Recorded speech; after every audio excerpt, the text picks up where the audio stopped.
Buenas tardes y muchas gracias por estar ahí, por la invitación a participar aquí a los organizadores. Y en efecto, voy a hablar de un tema que a lo mejor puede resultar un poco abrumante de la información que tenemos, pero a la vez es una buena noticia precisamente por tener estas herramientas a nuestro alcance. Bien, antes de empezar con el tratamiento, que por cierto va a ser todo tratamiento antiviral de la infección por SARS-CoV-2, pero conocer unas características fisiopatológicas que nos van a ayudar a entender mejor qué estamos tratando. Bueno, hay una infección por el SARS-CoV-2 y hay una primera fase donde el protagonista va a ser la infección, la diseminación viral, y luego hay otra fase donde el protagonista va a ser la inflamación que ocurre a nivel pulmonar o alveolar, que nos va a dar ciertas complicaciones. Por tanto, sí que hay una zona donde tenemos una ventana de oportunidad para intentar evitar esa progresión o esa diseminación viral más acentuada. Los objetivos terapéuticos serán, en este caso, impedir la diseminación viral, mientras en este caso ya de distrés, conservar la función del alvéolo. Y aquí se nos mete además otro condicionante añadido, que es la influencia de la variante circulante, que como han visto ustedes, pues va cambiando sucesivamente a lo largo de los meses o de los pocos meses, aunque ahora con Omicron tenemos un poquito más de estabilidad. Y bien, es efectivamente aquí, en esta fase donde vamos a tener detección viral y donde el virus va a ser más importante, donde van a estar nuestros objetivos, y cuando ya nos vamos a fases más graves con complicación o estados hiperinflamatorios, quizás allí el tratamiento antiviral, como luego han demostrado los ensayos clínicos, va a ser menos eficaz. Los objetivos realistas del tratamiento antiviral tienen que ser evitar hospitalización, reducir el tiempo de hospitalización si el paciente ha sido ingresado y reducir, por supuesto, la transmisión entre personas. Y antes unas palabras pues, del conocido ciclo celular del SARS-CoV-2, donde tenemos varias dianas donde actuar, como los inhibidores de la entrada, de la fusión, de las proteasas y de la polimerasa. Y ahora vamos a ver a continuación algunos.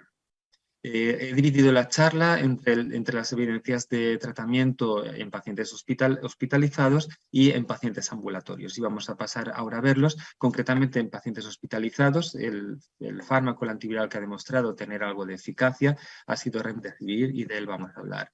Remdesivir es como conocéis muchos, es un análogo de los nucleósidos que tiene una función de inhibir el trabajo de la RNA polimerasa. En un primer estudio, ya en los primeros meses de 2020, ya con la pandemia en pleno curso, se hizo este ensayo clínico donde se analizó Remdesivir frente a placebo, viendo la recuperación que tenían los pacientes en el periodo de tiempo de control de 28 días, tanto en pacientes de la categoría 1, 2, 3 de la OMS, que eran los pacientes que estaban menos severos, como en los pacientes un poco más graves, ¿no? Desenlaces secundarios fue el tiempo de recuperación, los días de ingreso y mortalidad. Y lo que se observó en esta proporción de pacientes que tenemos aquí, que eran unos pacientes con una edad media cerca de los 60 años, en aquella época, como veis, muy pocos utilizaban corticoides y se consideró pacientes graves, que era la mayoría, a los que tenían una saturación de oxígeno debajo del 92, un poco de taquipnea, necesidad de oxígeno, incluso necesidad de ventilación mecánica. Y aquí hay tres factores muy importantes a considerar para luego tomar los resultados en consideración. Primero, pacientes que necesitaban ventilación mecánica es un grupo especial. Segundo, los días de evolución hoy en día es impensable, son demasiado largos, pero entonces era así. Y tercero, muy pocos pacientes llevaban tratamientos con corticoides. Aún así, en ese contexto realístico y, por supuesto, gente no vacunada, realístico para la época en la que estábamos hablando, primer semestre de 2020, el tiempo de recuperación en pacientes que recibían Remdesivir frente a placebo era inferior, un tiempo de recuperación bastante interesante 11 días menos frente a 18. Y esto tiene su interés porque allí necesitábamos con urgencia camas libres. Entonces, todo lo que ayudara pues podía tener un papel bastante interesante. Analizando este mismo estudio, los distintos subgrupos considerados en general, pacientes sin oxígeno, con ventilación mecánica o que recibían oxígeno, vimos, como he comentado, que en el grupo total de los pacientes sí que estaba claro que había una reducción de la estancia o una aceleración del tiempo de recuperación en los pacientes tratados con Remdesivir, y el efecto máximo lo veíamos sobre todo en pacientes que recibían oxígeno, pero no en los pacientes más graves que recibían oxígeno alto flujo, y por supuesto no se había un efecto en pacientes ventilados. También se progresó en una segunda parte de este estudio para comparar, por la poca disponibilidad de fármaco, si el tratamiento de 10 días intravenoso frente a 5 era superior o era similar. Y se vio que el tratamiento con 5 días era presentaba un efecto similar a tratar con 10 días. Por tanto, ya empezábamos poco a poco a mirar qué grupo de pacientes se iban a beneficiar, los que estaban ingresados con oxígeno, y qué tipo de tratamiento, 5 días de tratamiento. Más adelante, y estos ya son estudios de este año, con datos consolidados, por ejemplo, el estudio Discovery, que también se publicó a principios de 2022, se comparó el Remdesivir frente al Standard of Care, ¿no? Y se vieron los desenlaces como los cambios en la escala de necesidad de oxígeno de la OMS, y aquí se vio también de nuevo un grupo de pacientes con síntomas demasiado largos para lo que estamos acostumbrados a ver, pero pacientes ya un poco más reales, ¿no? Con una edad media de 64 y con comorbilidades más o menos importantes en la mayoría de ellos.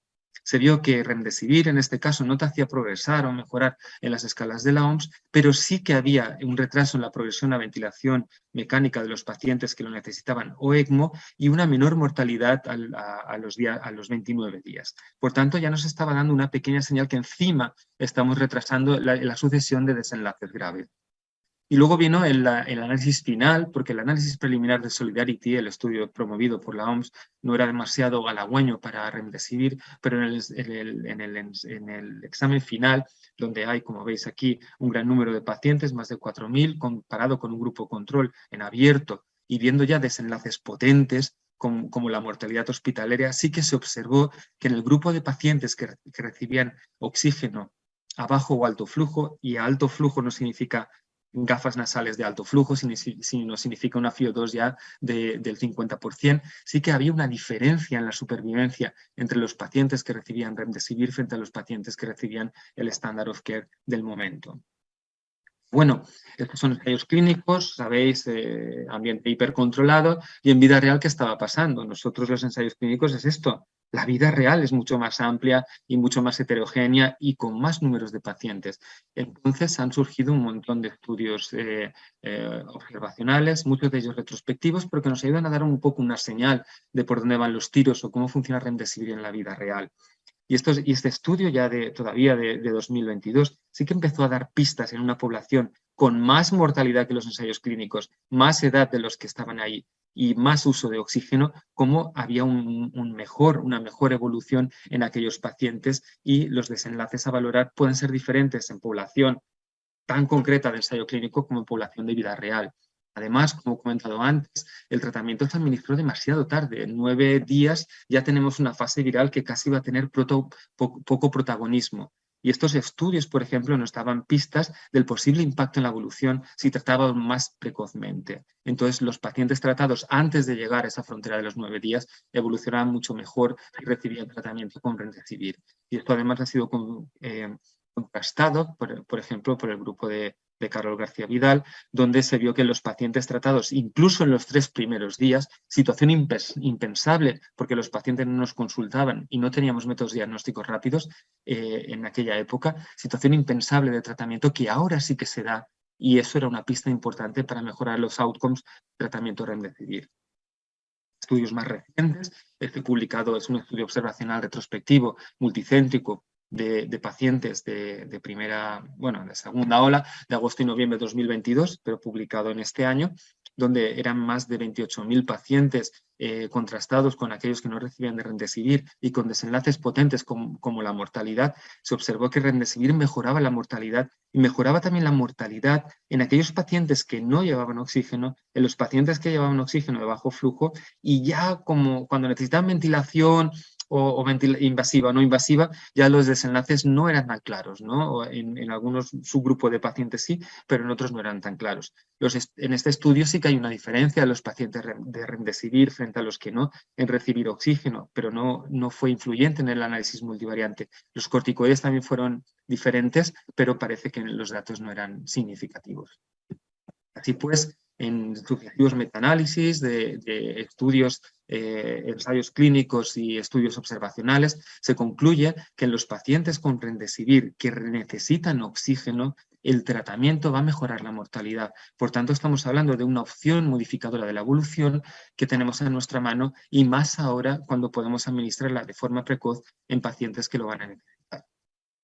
Este es el único fármaco que ha demostrado ser eficaz a nivel intrahospitalario, pero hay otros muchos, y voy a pasar a comentarlos ahora, que tienen un efecto en prevenir esa hospitalización y esos eventos desfavorables usados de manera ambulatoria. Primero voy a hablar del tratamiento antiviral propiamente dicho. Remdesivir de nuevo aparece aquí, y voy a dejar de hablar de él enseguida, para tratamiento de pacientes que son pacientes de alto riesgo de progresar mal y que están en su casa, ¿no?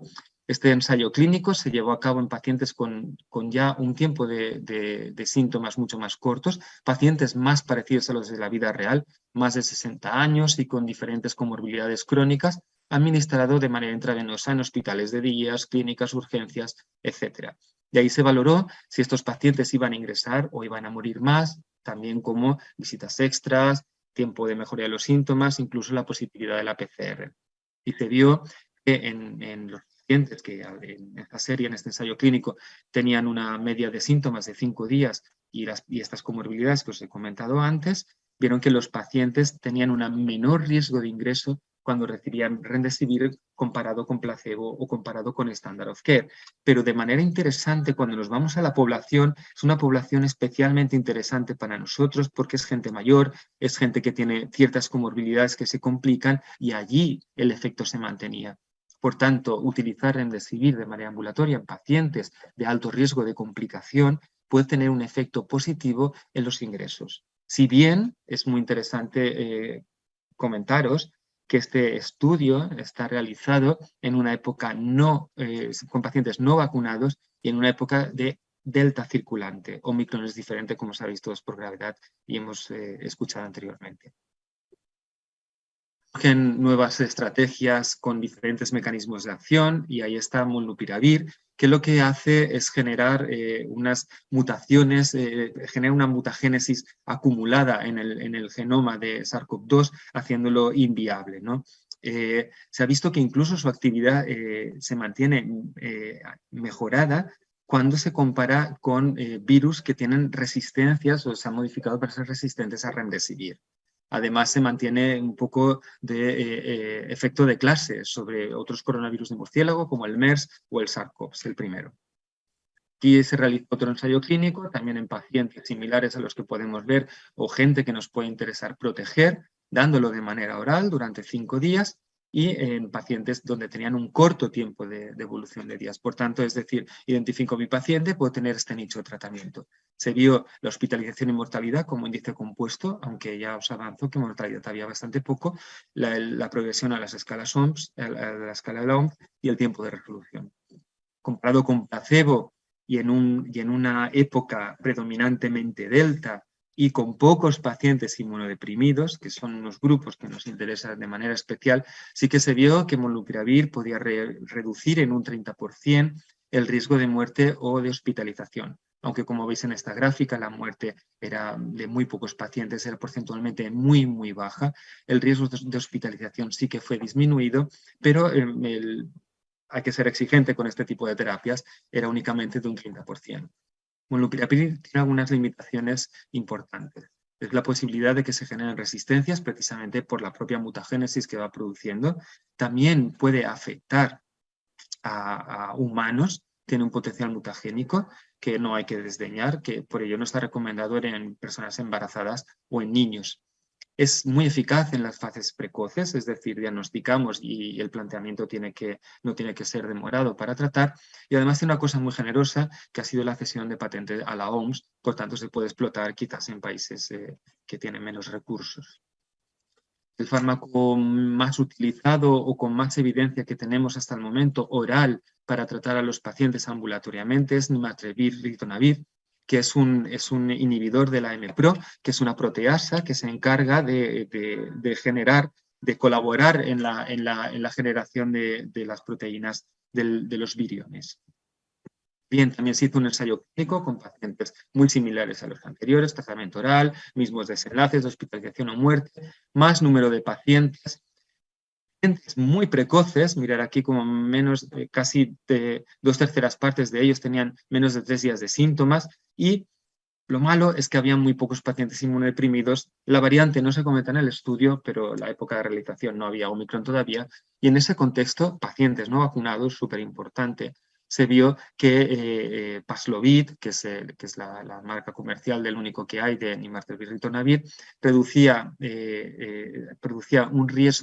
una reducción del riesgo de ingreso del 89% cuando se trataban antes de 3 días y del 88% prácticamente cuando se trataban antes de 5 días. Mensajes. Tenemos un fármaco como Paxlovid que puede disminuir la probabilidad de ingreso y, sobre todo, si lo damos de manera precoz. ¿Qué pasa si lo damos en pacientes vacunados, si lo damos en pacientes en época Omicron? Pues con los ensayos clínicos no lo podemos saber, pero ¿acaso tendrá algún efecto?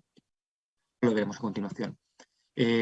Paxlovid también se vio en estos ensayos que era efectivo en estos grupos de pacientes que más nos interesan, mayores y con comorbilidades. Y además podía disminuir la carga viral, aunque luego os contaré un truco de Paxlovid. Lo malo que tiene es que el ritonavir, necesario por la inhibición que tiene el citocromo de P450, tiene un montón de interacciones con muchos fármacos. Por tanto, hay que controlar y preguntar al paciente e indagar los fármacos que va a tomar o al menos plantear una sustitución temporal mientras dura el tratamiento, que son 5 días. En la vida real, Paxlovid se ha comparado con pacientes que lo han tomado en distintas series, con pacientes que no, viendo hospitalización o muerte, y se ha visto que llevar tratamiento con Paxlovid impide que los pacientes ingresen, impiden en vida real que los pacientes tengan estas complicaciones. Y este estudio, por ejemplo, está realizado con una población grande de Israel que se parece muchísimo a la que vemos, es decir, era Omicron, porque la variante, como sabéis, puede influir también per se en los desenlaces. Población inmunizada, estos eran pacientes vacunados, la mayoría con 3 dosis, es decir, esto es experiencia real que vemos, y además eran pacientes de edad más avanzada. De hecho, el efecto se vio sobre todo en los pacientes que estaban vacunados o no vacunados, que eran mayores de 65. Paxlovid en pacientes de estas características menores de 65 años no tenía este efecto en prevenir el ingreso a hospitalización. ¿Por qué? Porque ya lo hace Omicron y porque ya lo hace la vacuna y la edad no avanzada. Se ha visto también en otros estudios en vida real recientemente publicados en junio en el Clinical Infectious Diseases, que además previene estos desenlaces en población sensible, ¿no? En población que tiene ciertas comorbilidades frecuentes y graves como la cardiovascular, neurológica y aquí súper interesante en pacientes inmunodeprimidos. Además, también se ha visto un poco qué puede hacer en época Omicron. Mirar aquí incluso en pacientes, en un estudio realizado en Hong Kong, con pacientes de Omicron puros provenientes de infectados de enero a junio del 22, con una predominancia de la variante, de la subvariante BA2.2, en pacientes tratados con molnupiravir y Paxlovid, frente a casi 1 millón de controles, se vio una disminución de la mortalidad y de la progresión a la gravedad cuando dábamos tratamiento antiviral y una menor hospitalización comparado con molnupiravir, como ya sabíamos también en los ensayos clínicos, cuando el tratamiento se daba con Paxlovid. Muy importante la consideración de las variantes, porque uno se plantea si la modificación de las variantes va a tener un efecto en la eficacia del tratamiento antiviral. Pues parece ser que no. La eficacia es buena con Remdesivir, buena con Paxlovid, un poquito menos con molnupiravir, pero como ya sabíamos anteriormente de los resultados de los ensayos clínicos. El truco y el problema es que se han descrito algunos rebrotes y algunos reaislamientos de PCR positiva en pacientes que previamente se han negativizado al usar Paxlovid. De hecho, hay varios casos descritos, como veis aquí, por ejemplo, este es un estudio con antígenos, donde el paciente tiene síntomas, se le trata con Paxlovid 5 días y a los 8 días, cuando ya ha finalizado el tratamiento, de nuevo empiezan a haber síntomas, a estar positivo y mantenerse positivo en el tiempo. Esto no es lo que queríamos o lo que le pedíamos al fármaco.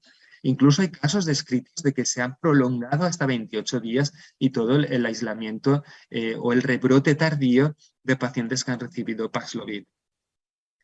Pero esto también pasa con molnupiravir. En un estudio retrospectivo comparado miles de pacientes de Paxlovid y molnupiravir, se ha visto que después de estar ajustados en un análisis de propensión, se ha visto que el riesgo, no hay diferencias en el riesgo de rebrotes de Paxlovid frente, por ejemplo, al de molnupiravir.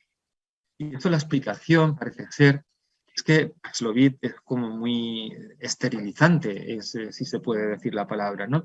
Porque Paxlovid elimina rápidamente los virus, mientras que los linfocitos necesitan de 3 a 4 días para generar anticuerpos. Es como si no diera tiempo que los linfocitos tuvieran ese estímulo antigénico para tener una respuesta, y es lo que justificaría quizás los rebrotes. Pero en mi opinión personal es que esa es una excusa un poco que habría que trabajar un poquito, habría que aclarar un poquito más, ¿no?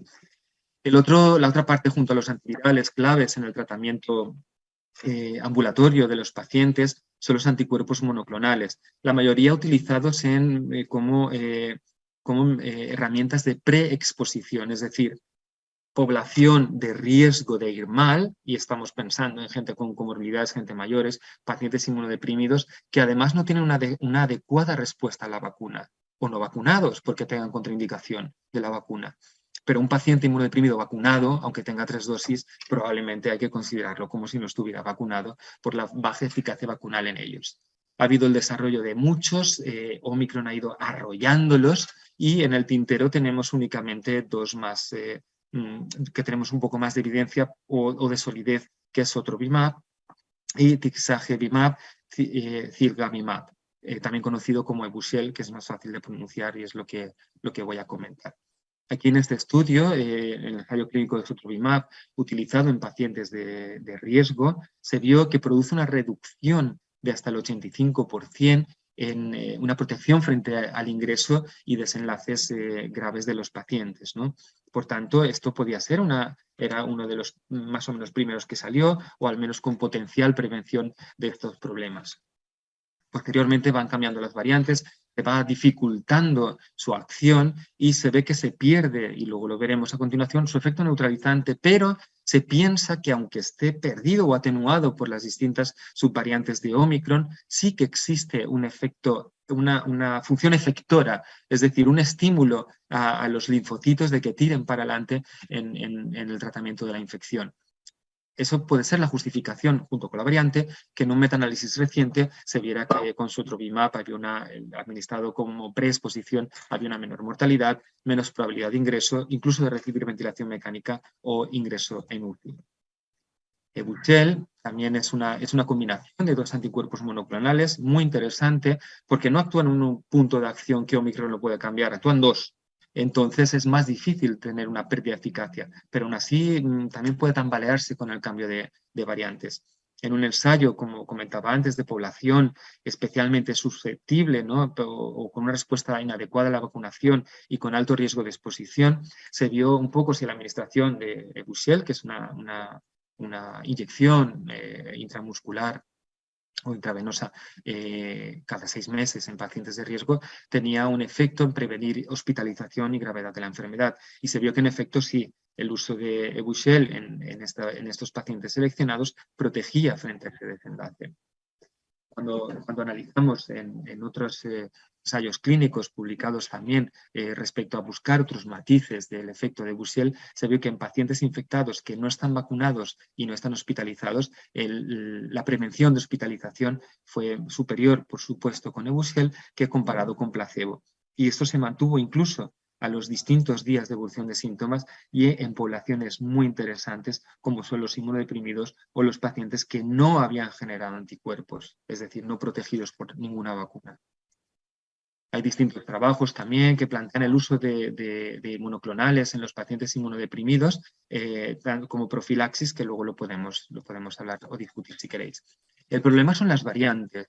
El cambio de los sitios de unión de Omicron cuando comparamos con Delta afecta y mucho a la eficacia de los anticuerpos. Mira aquí, por ejemplo, que bien funciona la inhibición por Delta de Sotrovimab, incluso con BA1, pero ya con BA2 ya pincha, ya va bajando, mientras Evusheld, por ejemplo, lo mantiene. La pregunta es, ¿funcionan? Bueno, se ha probado a utilizarlo con más dosis, en otro tipo de pacientes, a probar a ver si tira y quizás a lo mejor puede tener un nicho, pero en estos momentos las variantes de coronavirus corren más de lo que nos pueden ofrecer casi los anticuerpos. Esta gráfica es una primicia porque esto ha salido esta mañana en el New England y también es un estudio in vitro donde compara todo junto, ¿no? ¿Cómo se comportan inhibitoriamente las drogas, los fármacos antivirales? Remdesivir, molnupiravir y nirmatrelvir, muy bien, muy bien. Tienen una inhibición correcta a concentraciones adecuadas y tal. Bebtelovimab, que es un monoclonal también utilizado, que tiene buenos resultados y tal, pero que no he querido abrumar con explicaciones en la charla, y Evusheld, se mantienen más o menos bien con distintas variantes. Mirar cómo rojo es Omicron BA4.6 y en amarillo BA.2. Mirar cómo aquí Sotrovimab pues le va a costar un poco más en estas variantes con esas improvisaciones de sitios de acción. Y este es Bebtelovimab, que también conserva de momento cierta eficacia frente a Omicron. Y llegados a este punto, donde creo que estaréis todos aquí, bueno, vale, ¿y ahora por dónde tiro? ¿Qué es lo que tengo que hacer y tal? Vamos a hacer un vistazo a las guías clínicas, un poco, a ver qué nos dicen, y lo demás será discusión de grupos de expertos respecto a situaciones conflictivas en el manejo. Remdesivir en hospitalizados. Administración precoz. ¿Se lo damos a los pacientes que tienen una saturación mayor del 94%? Los ensayos clínicos nos dicen que no vamos a tener ningún beneficio en la supervivencia y tal. Quizás en estos pacientes que no necesitan oxígeno lo podemos dar para prevenir ingreso, pero no ya cuando el paciente está hospitalizado, tendría menos sentido. Los pacientes que necesitan oxígeno, por supuesto, los pacientes que están graves, ya nos hemos pasado de rosca porque ahí va a predominar quizás otros componentes. Las guías de la OMS, actualizadas el 6 de octubre, recomiendan que los pacientes que no están graves, pacientes que no están ingresados, podemos utilizar Paxlovid como alternativa a molnupiravir y remdesivir si tenemos la infraestructura montada para administrar el tratamiento intravenoso, hospitalería, UHD, etc. También hace una recomendación fuerte de no recomendar Sotrovimab ni otros anticuerpos monoclonales por su falta de eficacia. En los pacientes graves, que son aquellos que necesitan oxígeno, se recomienda el uso de remdesivir en ellos, y en los pacientes que están críticos, como veis, no aparece ningún antiviral en la columna. El National Institute of Health en 26 de septiembre actualiza también sus recomendaciones y dice que los pacientes que no requieren hospitalización podemos utilizar ritonavir con muy buen nivel de evidencia, remdesivir con un poquito menos de evidencia, pero buena también, y molnupiravir como alternativa o bebtelovimab en los pacientes que están ingresados, no que vamos a prevenir ingreso, que están ingresados. En pacientes preexposición, pacientes delicados que puedan desarrollar la enfermedad, el tratamiento que recomiendan puede ser perfectamente Evusheld en aquellos que son incapaces de promover una respuesta inmune o están contraindicadas las vacunas. El Ministerio hace una aproximación más o menos parecida, donde primero ponen los antivirales orales y luego ya a la selección de monoclonales, pero creo que esta aproximación es inversa, no tiene que ser exactamente así. Hay algunas preguntas abiertas en el tratamiento ambulatorio. ¿Cuál es el beneficio en pacientes que se infectan y ya están vacunados y tienen una buena respuesta? ¿Van a venir la resistencia con el sobreuso de tratamiento? ¿Hay un papel en el tratamiento combinado, especialmente en población inmunodeprimida? ¿La distribución mundial va a ser equitativa? Y, pregunta caliente, ¿se vendrán las secuelas del COVID persistente? Ya lo veremos. Las conclusiones pues, de la charla y el mensaje que me gustaría que se quedaran esta tarde es que el tratamiento antiviral en la COVID-19 es un pilar más del manejo de la neumonía. Tenemos el tratamiento inmunomodulador súper importante y crucial también en la supervivencia. La precocidad es fundamental y dejamos pasar días, vamos a llegar muy tarde y muy pasados, pero ya tenemos que los pacientes tienen síntomas y se hacen test, y esto es una gran herramienta, el haber abierto esto a la población para nosotros después poder tomar decisiones que influyen en el pronóstico. Actualmente remdesivir es la mejor y de momento única opción para pacientes hospitalizados, especialmente en los días menores a una semana, y junto a Nirmatrelvir, a Paxlovid, pueden evitar las hospitalizaciones dados de manera ambulatoria en pacientes de alto riesgo. También es muy necesaria la monitorización de las variantes que vayan surgiendo para poder tener así una máxima eficacia del tratamiento con anticuerpos monoclonales, que van a ser opciones bastante interesantes. Les dejo aquí con los compañeros de la unidad COVID y muchísimas gracias por la atención.